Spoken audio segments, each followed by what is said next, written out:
amigos? Bienvenidos a Sin Filtros. En esta emisión vamos a conversar con el doctor Luis Justi, expresidente de PDVSA, experto petrolero, quien nos va a explicar qué es lo que él considera va a ocurrir, cuáles son las consecuencias de la decisión tomada por el presidente de los Estados Unidos, Joe Biden, de frenar la construcción del oleoducto de Keystone. Son muchos los que han señalado que es una pésima decisión, que va a traer consecuencias negativas, va a generar un impacto en materia laboral, en materia de ingresos para muchos de los gobiernos, y de hecho ya se ha anunciado que hay pérdidas de más de 1,000 empleos directos y habrá más de 10,000 empleos que se perderán con esta decisión.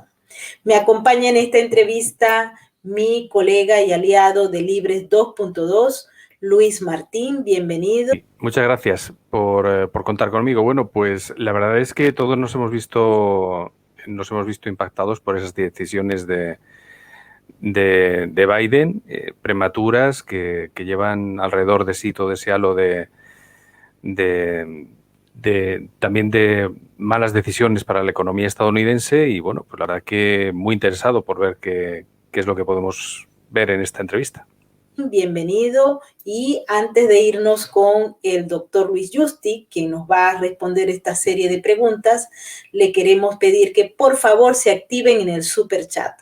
Para nosotros es muy importante todos sus comentarios, sus opiniones, y recuerden que si les gusta nuestro trabajo, regálennos un like. También quiero agradecerles a Migdalia, Chirinos, a Nesta y a Finky por moderar nuestro super chat. Recuerden que tenemos un ataque de censura y queremos conservar esta ventana. Así es que muchísimas gracias a los tres.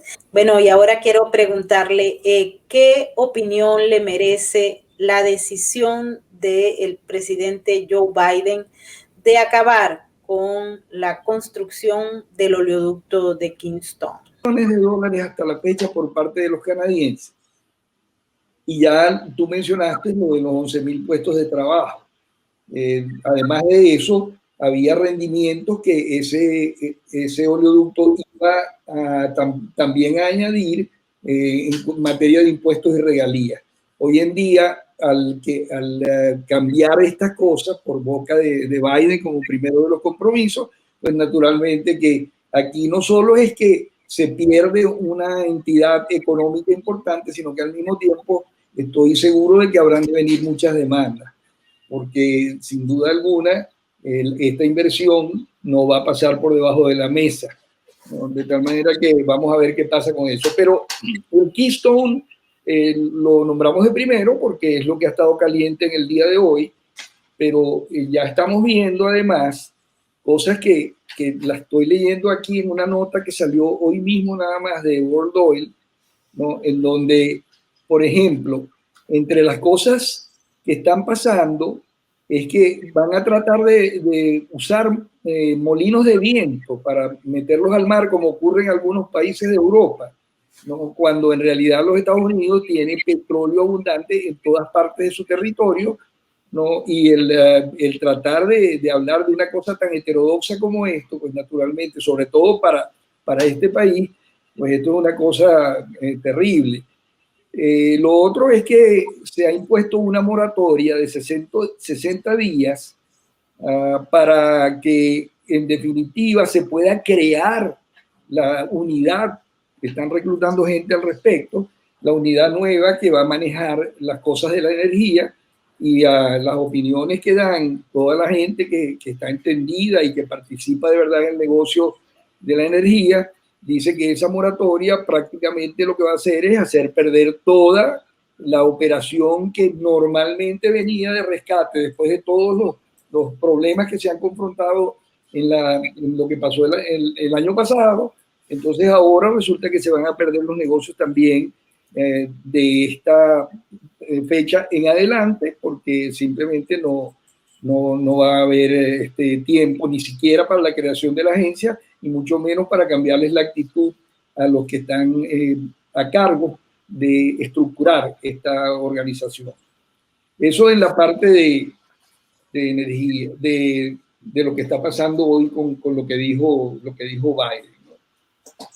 Ahora, hay muchas cosas más que durante los tiempos de Trump se podían conversar y hoy en día, pues naturalmente la tendencia está en otra dirección.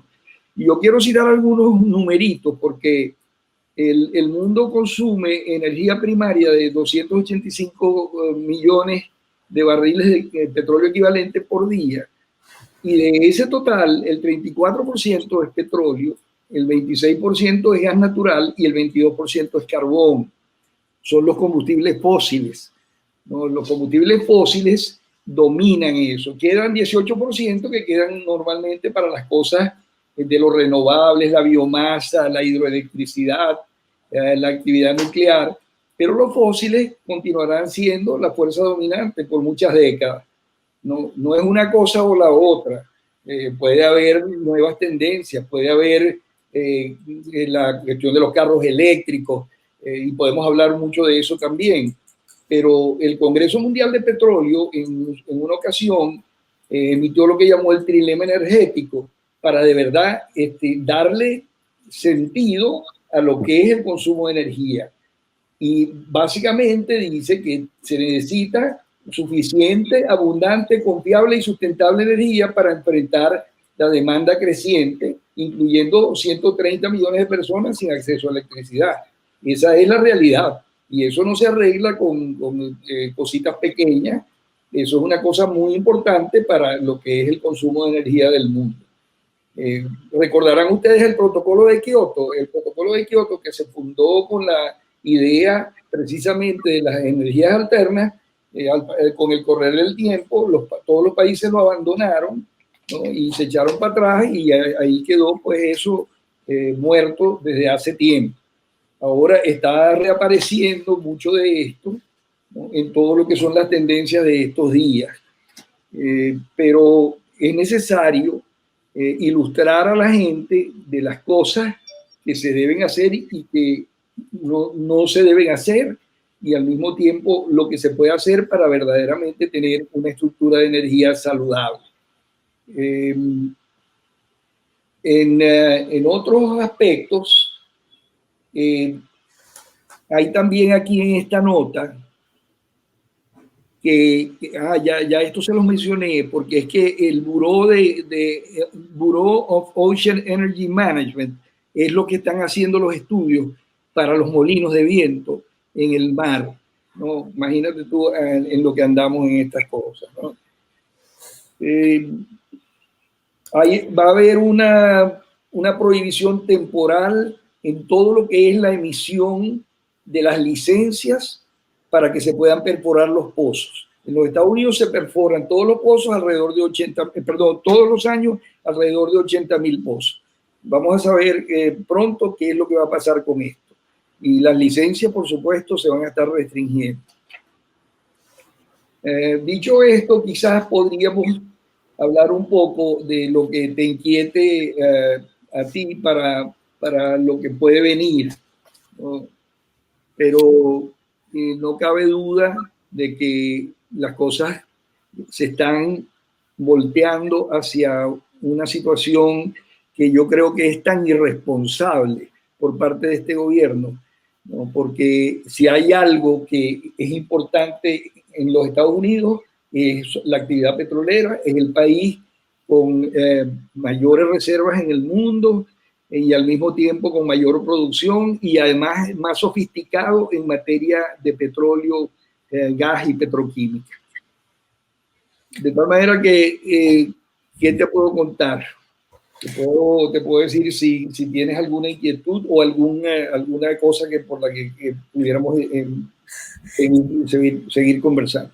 Sí, doctor. Es que la preocupación viene por diversas vías, no solamente por el hecho de que hay una pérdida importante de empleos, un proyecto que inicialmente estaba planteado para generar muchísimos beneficios porque se había discutido con anterioridad este proyecto del oleoducto.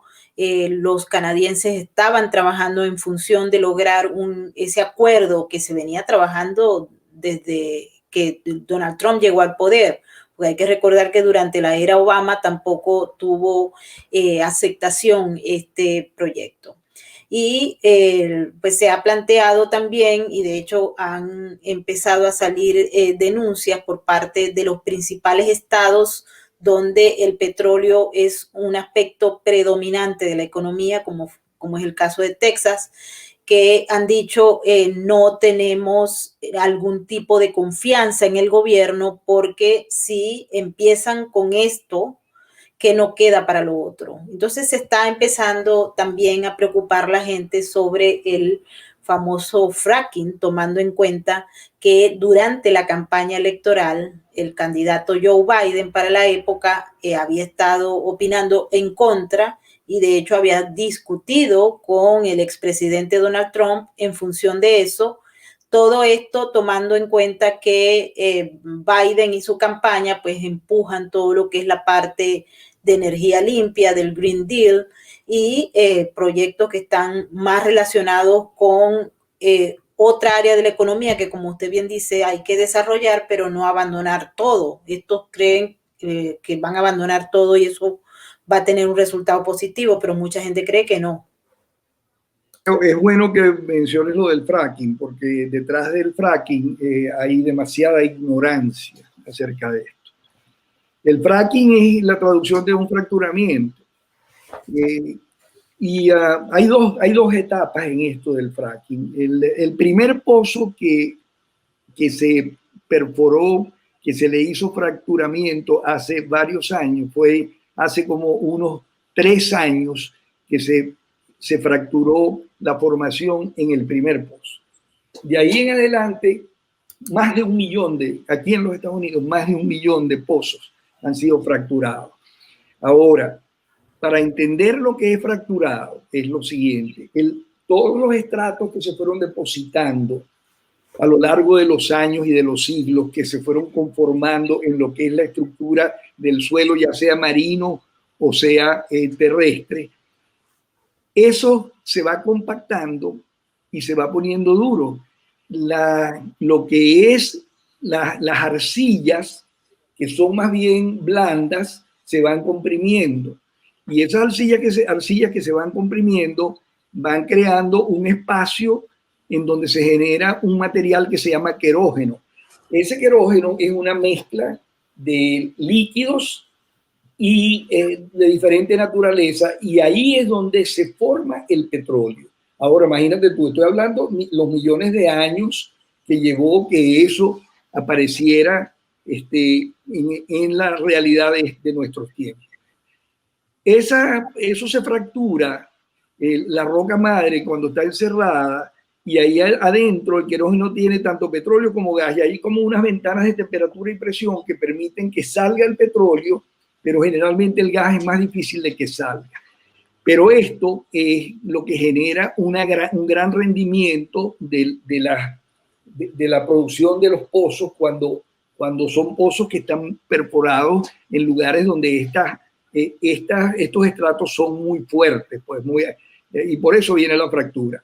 Ahora, el hecho de que hubo un señor que fue el que descubrió este fracking, y ese descubrimiento permitió que hoy en día, donde quiera que hay una roca madre, hay un yacimiento también, porque la capacidad de abrir esa roca madre está hoy a la mano para los yacimientos. A ver, ¿qué me pasa eso? Bueno, sí, por supuesto. El fracking es lo que ha permitido que en todos los países que tengan hidrocarburos se pueda producir muchísimo petróleo y gas natural, las dos cosas. Y aquí en los Estados Unidos está la muestra. Aquí Estados Unidos aumentó la producción y llegó a 15 millones de barriles por día, cuando hasta hace pocos años tenía que importar petróleo. Y a pesar de que ahora, a raíz de circunstancias, ya no está exportando 15 millones de barriles por día, todavía exporta como alrededor de 8 o 10 millones de barriles por día. Y todo eso tiene que ver con el fracking. Todos los años hay como 80, 85, como 850 o 8.000 pozos 8.000 pozos, perdón, que se van a fracturar, y ahora con esto, por lo visto, no se van a poder fracturar los pozos. No hay nada de peligro en esto, y el agua que se usa, la disposición de las aguas, sí tiene que tener responsabilidad la compañía para manejar las aguas meteóricas y no penetrar en los estratos en donde está cayendo la lluvia por filtración a esta formación. Pero eso, yo lo oigo que lo hablan y hablan sin saber de nada de estas cosas.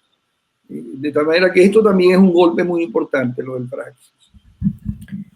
¿Quién se beneficia si los Estados Unidos dejan de, por ejemplo, producir el petróleo en esos mecanismos que se venían dando y que estaban ofreciendo tan buenos beneficios para la economía del país, y también se vio un permanente manejo y equilibrio en el precio de la gasolina interna?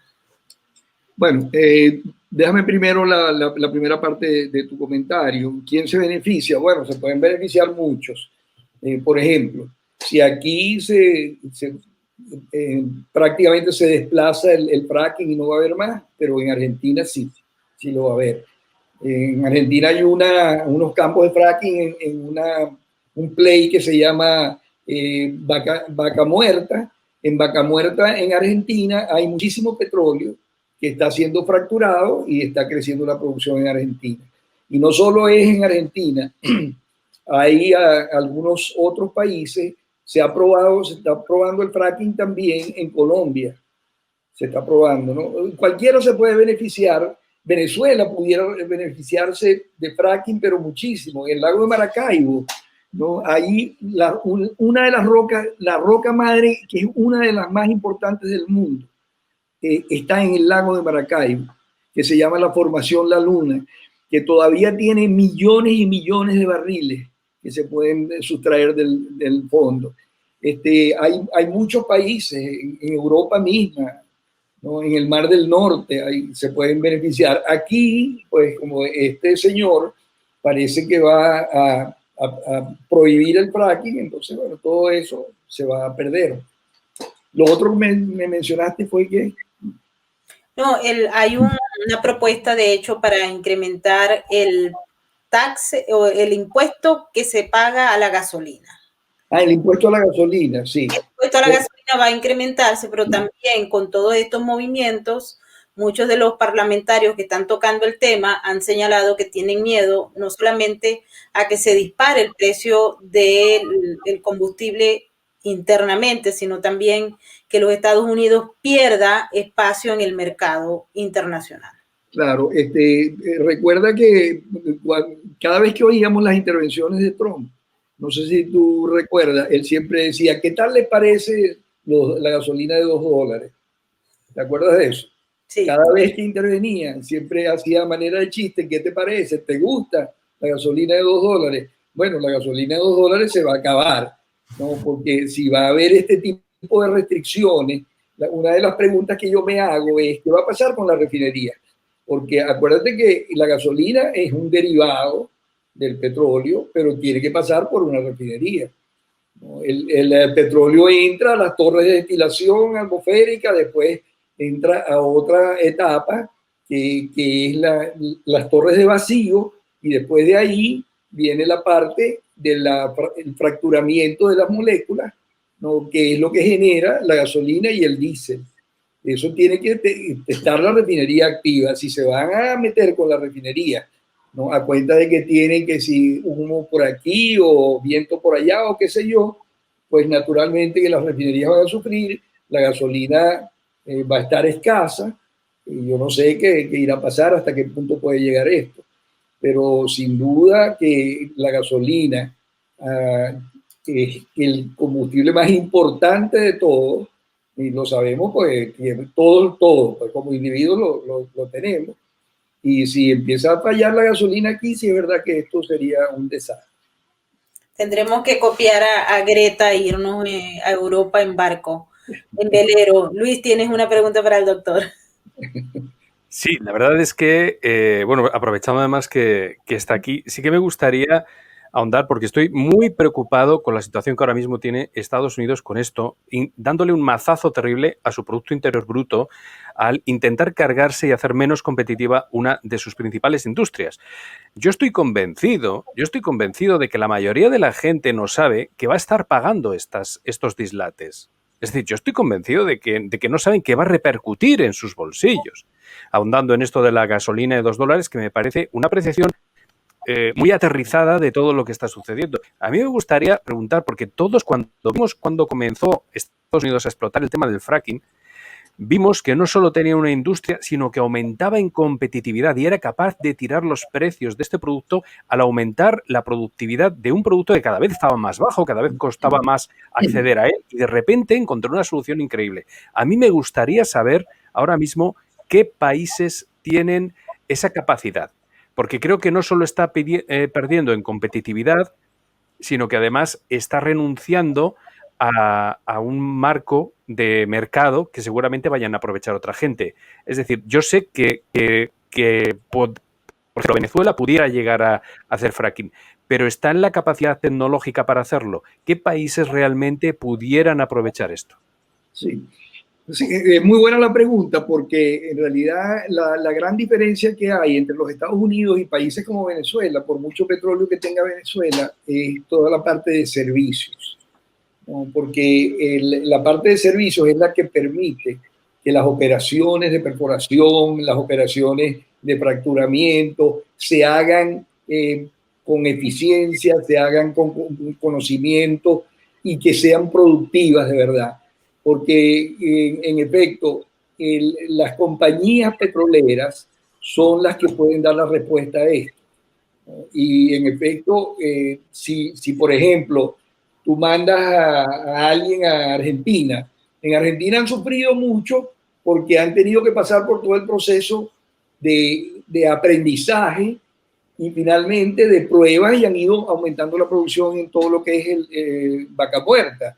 Pero el sector de servicios en los Estados Unidos no existe en ninguna otra parte del mundo, en materia de petróleo y gas. No existe en ninguna otra parte del mundo. De todas maneras, en Europa, en Inglaterra, ahí en el Mar del Norte, hay alguna producción, pero es más difícil, la producción es menor. Ahí, si te vas un poco más hacia Europa Oriental y llegas por allá a Ucrania, ¿no? A Georgia, por allí también hay recursos de hidrocarburos abundantes. Yo estoy en la junta directiva de una compañía que tiene operaciones, la oficina de operaciones la tiene en Tbilisi y la oficina, el headquarters la tiene aquí en Estados Unidos, en donde de verdad se produce petróleo y gas natural y se mueve. Ha habido intervenciones de Rusia, de los rusos echándole bromas a los demás, pero allá se produce y hay también el recurso en el subsuelo. Aquí en Estados Unidos lo hay, sin duda alguna. En Canadá también, en Venezuela también, en Brasil, en costa afuera lo hay. Hay muchas partes, ¿no?, en donde hay. Pero claro, si por voluntad propia van a prácticamente a desmontar todo lo que es la industria petrolera aquí en los Estados Unidos, pues van a estar en una posición de desventaja con todo el mundo. ¿Existe la posibilidad de que el material o el espacio que deje Estados Unidos pueda ser asumido por países como por ejemplo Rusia o China, que andan desesperados buscando espacios y reinando en el mercado? Hoy de hecho el presidente chino ha dicho que prácticamente ya China pasa a ser la primera potencia en materia de recibimiento de inversiones extranjeras. Y eso es mucho decir, porque ha destituido en ese puesto a los Estados Unidos. Es un poco difícil predecir lo que pudiera ocurrir aquí, ¿no? Yo todavía me resisto a creer que aquí, déjame más bien retroceder un poquito antes. Y tú has visto mucho de esto. Por ejemplo, aquí en un momento dado, Rusia, a través de Rosneft, le dio un crédito de $1.500 millones, tú conoces ese caso, a PDVSA. y puso como garantía una de las refinerías. Eso provocó aquí un escándalo. Los senadores se reunieron y tal, y finalmente se generó mucho problema y ellos decidieron entonces salirse, los rusos, retirarse de la refinería, y el equivalente de los 1.500 millones de dólares se lo pagaron con propiedades de petróleo y gas en Venezuela. Y ahí hubo ese reclamo. Ese reclamo fue lo que provocó que tuvieran que sacar a Rosneft de aquí. También vimos el caso de Rosneft en Venezuela. En Venezuela recientemente vimos el caso de Rosneft, en donde Rosneft la vendieron, pero eso fue una payasada, porque se la vendieron a una compañía que también es del gobierno de Putin, ¿no? Pero aquí en los Estados Unidos siempre ha habido esa fuerza de decir, no, un momentico, lo nuestro es nuestro y nos lo respetan. El problema está naturalmente, no puede. ¿Qué es? Se encendió ahí un... Se tuvo que ir corriendo porque se activó de tal manera que yo me resisto todavía a pensar que van a poder venir aquí como Pedro por su casa, ¿no? A empezar a comprar propiedades.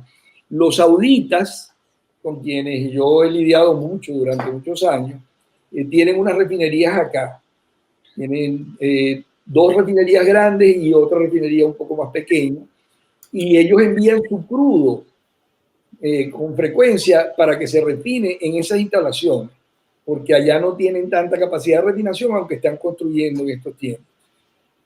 Estas cosas han sido parte de lo que es la vida petrolera de Estados Unidos, en donde ha habido la dominación de que se entiende que esto es una riqueza importante, que los Estados Unidos no se puede quedar sin esto, pero no, lo que pasa es que no sabemos hasta dónde va a llegar este asunto de este nuevo gobierno, y no es nada más el nuevo gobierno, sino los que lo acompañan, ¿no? Ojalá que no fuera así, pero en este momento no sé qué sientes tú que estás tan metida en estas cosas.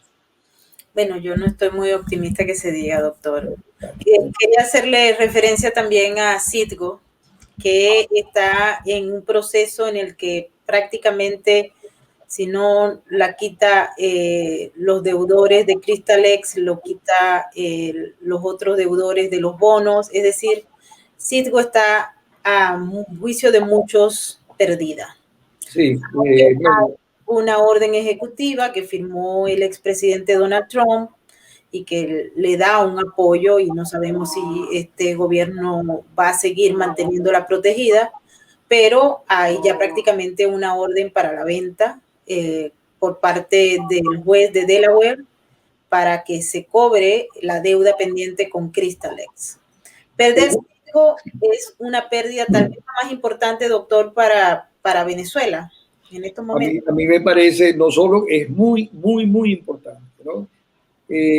Por supuesto, el Departamento de Estado, de todas maneras, había estado dando las prórrogas y tal, y cuando estaban los bonistas de los bonos 2020, que estaban queriendo cobrar, por ahí, tú te acuerdas, se metió Maduro, y Maduro, al fin y al cabo, siendo PDVSA la dueña de Citgo, entonces la mitad de las acciones de Citgo las comprometió para pagarle a los bonistas, ¿no? Y eso lo hicieron entre palos y medianoche, ¿no? Y así fue.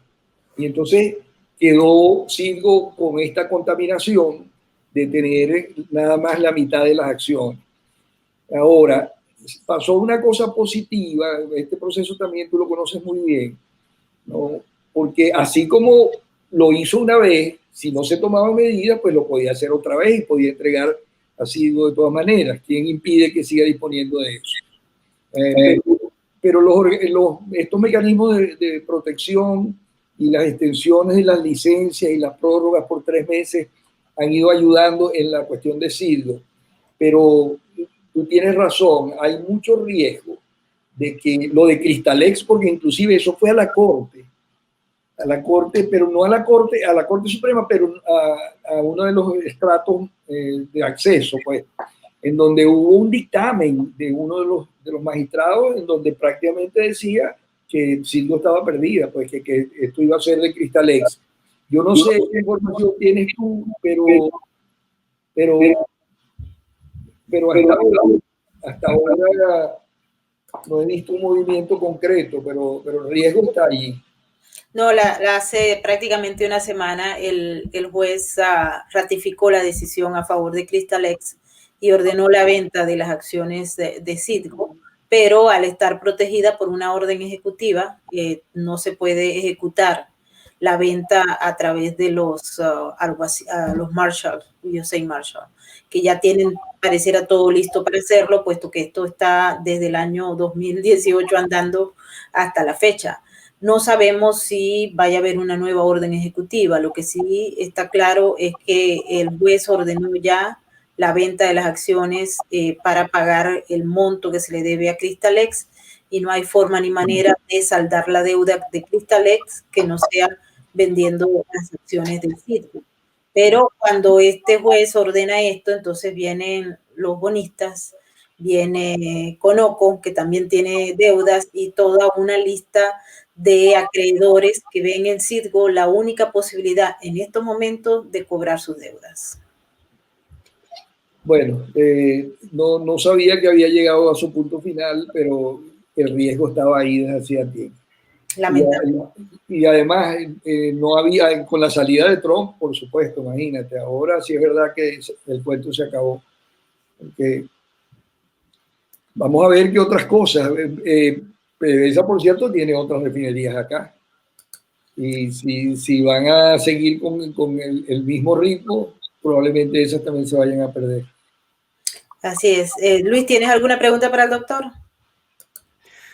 No, la verdad es que aparte de tu artículo en Venezuela Política, la verdad es que no tenía más información de todo este tema y la verdad es que es bastante ilustrador escucharos. Sí que me parece terrible que estén con estas trampas alrededor del tema de las acciones y que al final, claro, el deudor pues intente tirar de donde puede, ¿no? Es lamentable, pero bueno, y no deja de chocar que una empresa con un acceso a unos yacimientos tan impresionantes tenga esta serie de problemas, pero bueno, es como funciona. Venezuela tiene la mayor reserva de petróleo del mundo en el subsuelo, pero allá, tú sabes, en el subsuelo no sirve para nada. Tenemos el peor gobierno del planeta también, el peor gobierno. Y a pesar de eso, quería también aprovechar la oportunidad porque, como todos saben, hemos estado informando desde hace muchísimo tiempo sobre las sanciones que ha impuesto el Departamento del Tesoro contra PDVSA y contra muchos de los oficiales del régimen de Nicolás Maduro. Pero ellos se han establecido una serie de mecanismos extraños, muchos de ellos usados por gobiernos parias como el de Irán, por ejemplo, para evadir esas sanciones. Hemos publicado en Venezuela Política justamente los informes que establecen que existe una violación de las sanciones de manera reiterada a través de empresas que se han prestado para trasladar o comprar o vender el petróleo proveniente de PDVSA a través de una serie de mecanismos que son de dudosa procedencia y absolutamente ilegítimos. Aparecen varias empresas, entre ellas Tracor Trading Company, LTD, y Supra Chimit Limited, han sido dos de las principales que han utilizado para hacer los negocios y evadir las sanciones. Estas empresas han llevado a cabo una serie de negocios que están en su buena parte dirigidos hacia China y hacia países que son prácticamente aliados del régimen de Nicolás Maduro. Con los cambios de gobierno no sabemos exactamente aquí qué es lo que va a ocurrir, pero se supone que esas sanciones van a durar, o por lo menos ahora duran. Lo que sí es que también a lo largo del tiempo que han permanecido esas sanciones, el régimen se las ha arreglado para evadirlas y para seguir haciendo negocios, pero sin ningún tipo de transparencia y obviamente con el acuerdo y apoyo de muchísimas empresas que ellos mismos incluso han creado. Quería escuchar. Fíjate que te voy a leer aquí algo de lo que estás diciendo. Aquí dice, millones de barriles de crudo venezolanos sancionados encuentran espacio para irse a la China. Están entregándole toda esa producción que tienen ahora, que de acuerdo con la última cifra que vi, está como del orden de 400.000 barriles por día, está yendo para la China. Es así. Sí, y la posición también porque ellos están recibiendo todavía petróleo y gasolina de Irán. Y seguramente se terminarán las sanciones con Biden. Me imagino yo que así será. Al menos eso es lo que se está especulando por ahora. Las sanciones, hay mucha gente, por cierto, doctor, particularmente muchos que vienen de Houston, que están haciendo todo tipo de lobby para que las sanciones en materia petrolera se acaben. Hay muchos que critican que todavía Chevron está, aunque está recogiendo las cosas para salirse de Venezuela, todavía están allá. Y muchos dicen que ellos quieren que esas sanciones se levanten para seguir haciendo negocios con el régimen que, dentro de otras cosas, pues está catalogado como por la misma ONU como un dictador perverso, violador de los derechos humanos. Por cierto, que el caso de Chevron es un caso muy particular, porque Chevron tiene 100 años en Venezuela. Se llamaba, tenía otro nombre al principio, pero ha sido una compañía muy, vamos a decir, muy amigable con Venezuela durante años. Yo creo que en algún momento se va a tener que salir, pero se han quedado allí porque todavía hoy están produciendo petróleo. Ahora ya prácticamente los han puesto contra la pared. Yo creo que la tradición y el tiempo que ha estado esa compañía en Venezuela es lo que los ha mantenido allí, porque no se quieren ir de algo que durante tantos años ha sido objeto de trabajo, de rendimiento, de relaciones. Creo que por eso es que Chevron está ahí. No les están pagando nada, pero tiene ese carácter, que tiene 100 años en Venezuela. Sí, doctor, Nicolás Maduro ha informado que tiene o está invitando a los inversionistas a invertir en Venezuela y particularmente en el ámbito petrolero. ¿Tendrá ese llamado algún éxito? ¿Habrá empresas, capitales que deseen irse a meter en Venezuela teniendo en cuenta la historia que tienen estos señores y estos gobiernos con el capital privado internacional? Déjame decirte, aquí en los Estados Unidos, yo creo que tú estás al corriente de esto, se han estado trabajando, mucha gente ha estado trabajando en planes para rescatar la industria petrolera venezolana cuando llegue el primer día. Se dice el primer día. Ese primer día no sé qué significa. El hecho es que hay mucho trabajo que se ha hecho al respecto, en el sentido de por dónde se puede empezar, cuáles son los yacimientos. Se ha hecho mucho trabajo aquí y ha sido un trabajo voluntario de muchos de los ex PDVSA. Conmigo han hablado mucho y al mismo tiempo también he participado en conferencias con ellos y todo lo demás. Sin embargo, naturalmente que no va a haber ingreso de capitales. Capital hay. Hoy en día hay conversaciones que se han sostenido con entidades financieras que permiten presagiar que si llega a cambiar el régimen, en realidad sí van a entrar los capitales.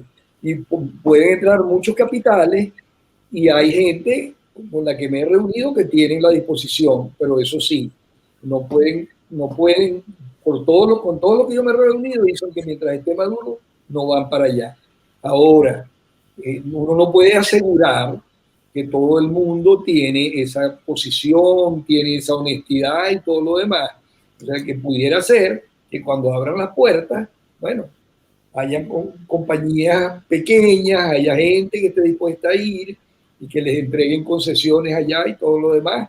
Y yo no sé qué manejo le pueden hacer a eso, ¿no? Hoy en día, cuando en realidad nada funciona en Venezuela, y eso que no hemos tocado el tema de la refinería, ¿no? Porque todas las refinerías están paradas en Venezuela y por eso es que la gasolina hay que importarla, ¿no? Venezuela que tiene 6, 7 refinerías, tiene Venezuela, con todos los equipos. Claro, los equipos se han dañado porque no les hacen mantenimiento y todo eso que ya saben. Sí, pero a su juicio, o sea, ¿cómo ve en estos momentos? Yo veo muy difícil que vayan compañías grandes, va a ser muy difícil que vayan. No porque las compañías grandes les interesa siempre estar donde hay mucho petróleo, ¿no? Porque, como te decía en alguna ocasión que conversamos, cuando una compañía produce 1 millón de barriles por día, hay que ver la tarea que es que cada día haya que traer 1 millón de barriles. Entonces, ¿dónde se ubican? Donde están las reservas grandes para las compañías grandes.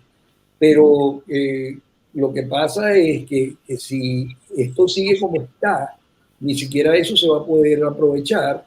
Y si aparecen algunos piratas que vayan a ir allá a regatear, bueno, vaya usted a saber cuál será el destino. Porque el planteamiento que estaba hecho ronda en función del programa que no sabemos si lo hizo él, pero lo presentó Tarek El Aissami, uno de los hombres que está siendo buscado por la justicia de los Estados Unidos por vinculaciones presuntas con narcotráfico y terrorismo islámico.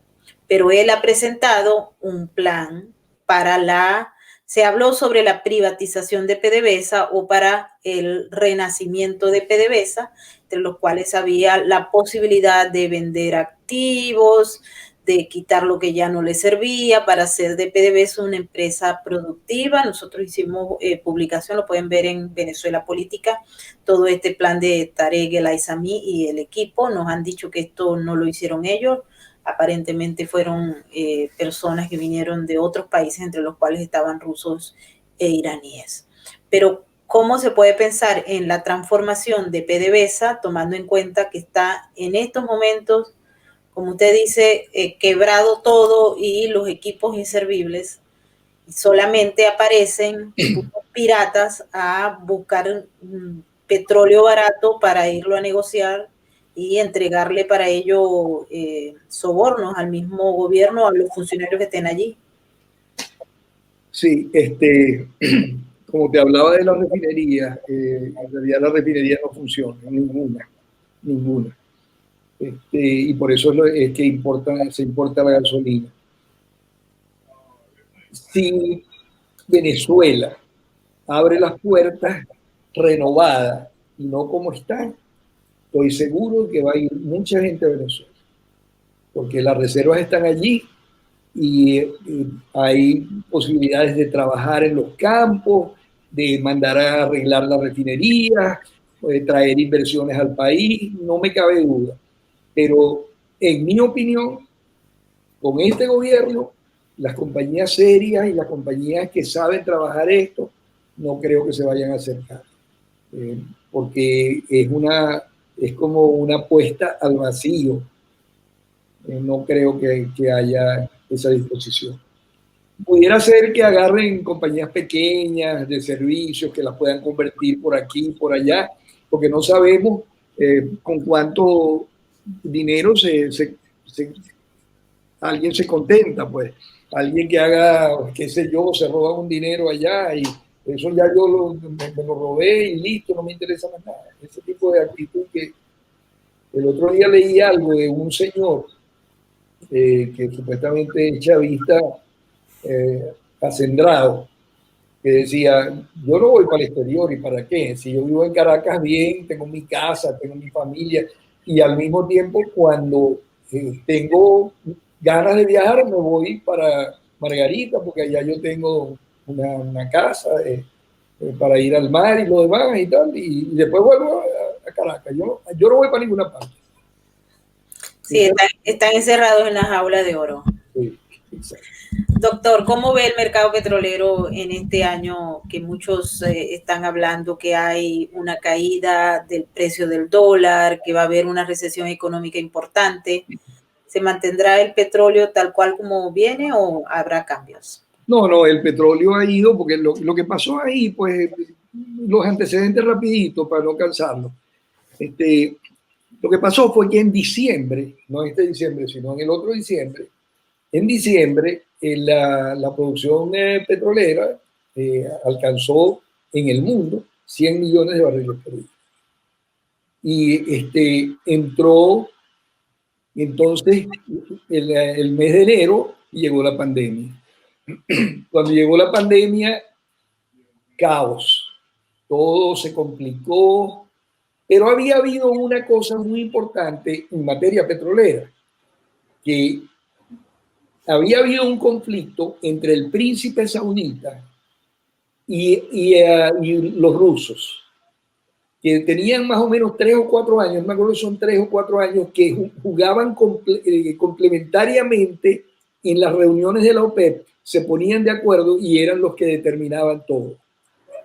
En esta ocasión, los rusos no fueron, no acompañaron al saudita. Y eso era porque en ese momento estaban entregando una cantidad de cargamentos a la China, en ese tiempo a la China. Entonces, el príncipe, a manera de represalia, dijo: así es la cosa, abran todas las válvulas.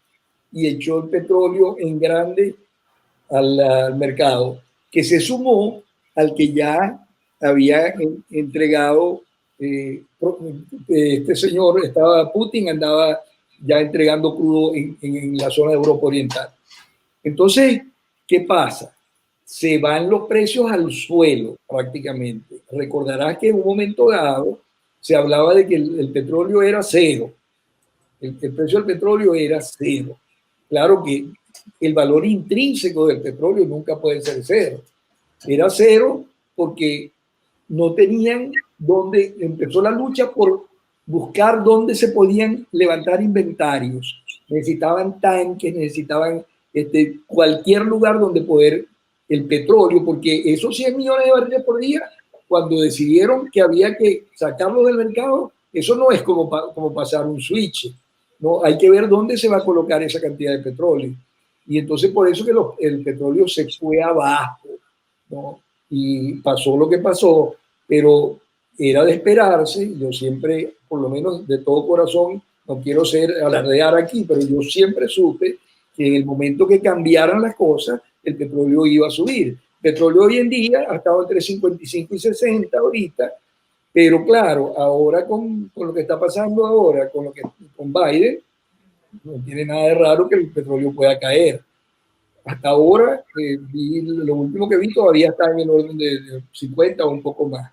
Y petróleo a 50 es un petróleo que rinde mucho, es muy económico, porque el multiplicador de la inversión del petróleo domina sobre cualquier otra fuente, otro producto, cualquier cosa no domina al petróleo en lo que es el rendimiento y el margen.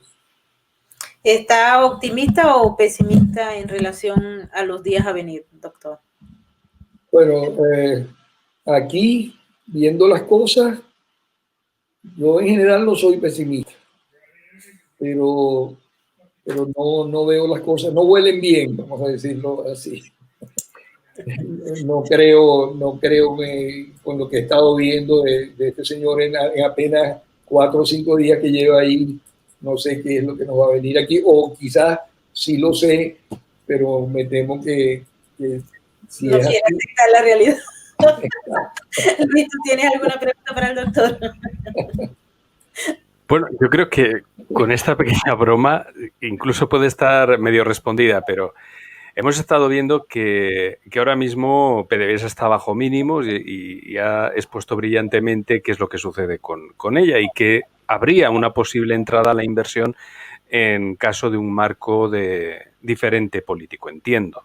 Entonces, bueno, pues por circunscribir solo y porque queden las cosas muy claras, estamos diciendo que la inversión entraría solo y únicamente si hay un cambio político. Me refiero, aquí el problema es político y nada más. Sí, yo diría que es político. Es político Okay. porque estamos viendo que cuando llegó Chávez, no, bueno, se murió Chávez, no, ya se murió Chávez. Y después más adelante era otra cosa y entonces entró Maduro y entonces no, Maduro se va, porque Maduro es ilegítimo y entonces Maduro se reelige. Entonces, esta especie de juego cruel, ¿no? De esta dictadura que tenemos en Venezuela, permite decir que de verdad va a ser muy difícil que vayan compañías serias a Venezuela cuando lo que hay es una corrupción, y hemos hablado del petróleo, pero en Guayana eso es un desastre, el contrabando, ¿no? Todo lo que está la FARC, está cuanto bicho feo y sucio está ahí, ¿no? Metido en Venezuela. Entonces es muy difícil pensar que por más que las instalaciones de Venezuela sean importantes, aunque la mayoría de las instalaciones como tal está muy deteriorada, pero yo no creo que la gente seria va a ir allá, porque, pero bueno, nunca se sabe. Entendido. Una última pregunta, abusando, si No, puedo. no, no es ningún abuso, Luis, tranquilo. Cuando antes hemos hablado del oleoducto de Kingston y se ha propuesto como una alternativa, parece ser, intentando ser seria, los molinos marítimos, son molinos de viento como los que hay en tierra, pero plantados en el mar. Claro, esto, con todos los respetos, suena a una chifladura bastante importante. Entonces, a mí es como casi como si decir, tranquilos, tenemos una solución, vamos a poner una manivela en cada casa y que cada uno tire con fuerza, que aquí va a salir electricidad para todos. O sea, eso, si nos ponemos serios, ¿qué porción de la energía puede suplir? Porque a mí me da la sensación de que, salvando las distancias, puede parecer muy bestia lo que voy a decir, pero Estados Unidos va un poco en el camino que tiene España, a la dependencia energética extranjera. Sí, yo creo que tu afirmación es muy precisa y la comparto. Estados Unidos no tiene nada que buscar con unos molinos de viento en el agua, que para empezar las aguas son bastante profundas aquí, en todo lo que rodea la configuración de los Estados Unidos. Además, eso es una energía ineficiente. Claro, vamos a decir que para algunos países puede ser una última instancia, ¿no? Porque no tienen otra fuente, pero ¿cómo es posible pensar? Porque es que se me perdió aquí, pero hay una oficina que acaban de crear para la cuestión del viento. Por ahí la busco y te la hago llegar. No, hay una oficina que crearon para que, con una señora que yo sé que es femenino, porque ahí lo puse, que para que empiece a analizar la cuestión de los molinos de viento. Eso me parece a mí una barbaridad, pero bueno, no sabemos en este ambiente que... Bueno, esto que está compartiendo Maybor es simplemente para que la audiencia tenga un poco de marco de quienes hacen la protesta por el oleoducto de Kingston, ¿de acuerdo? Antes de nada, les tengo que decir que yo tengo no solo un respeto, sino un interés muy serio acerca de las culturas indígenas de Estados Unidos, y me he metido con ello muy seriamente. Y yo les puedo garantizar a ustedes que el individuo queda disfrazado. No hay otra palabra más que disfrazado, encima de un pobre caballo que tiene que aguantarle. A ver, no sé si apreciarán que tiene una suerte de banda como la que llevan los Boy Scouts, con medallas. Esto no lo llevaban los indios. Este señor se ha puesto lo primero que ha pillado y se ha puesto a reivindicar un asunto energético del cual no tiene la menor idea. ¿De acuerdo? Simplemente porque tengamos una idea de qué es la chifladura que van a pagar los estadounidenses. Me parece algo terrible. He compartido esto sin preguntarte, Maybor, perdóname, no quiero ofender a nadie, ¿eh? No, pero muy bien. Tú sabes que hubo un indio que en el Ecuador, que estaba, por cierto, la Chevron en el Ecuador, y tuvieron unos derrames petroleros. Estoy hablando hace muchos años. Y entonces empezó la lucha de los derrames petroleros y tal. Y había un jefe indígena que lo comisionaron de venir a las oficinas que quedan en California, en San Ramón, donde está la Chevron, todavía está ahí, y ese indio iba allá con un poco de indios todos los años, y se ponían a tocar tambor ahí, y se ponían a exigir que les pagaran la cuestión de los perjuicios del petróleo en su país durante años. Finalmente, en una de las jornadas, allá mismo se murió, allá frente a... Bueno, quién sabe si el espíritu siga yendo y puntualmente toque el tambor espiritual. Sí. No sé. Doctor, ya empezó a tomar sus clases de mandarín. No tengo ni la menor idea. Tú sabes que hay un chiste de lo del mandarín.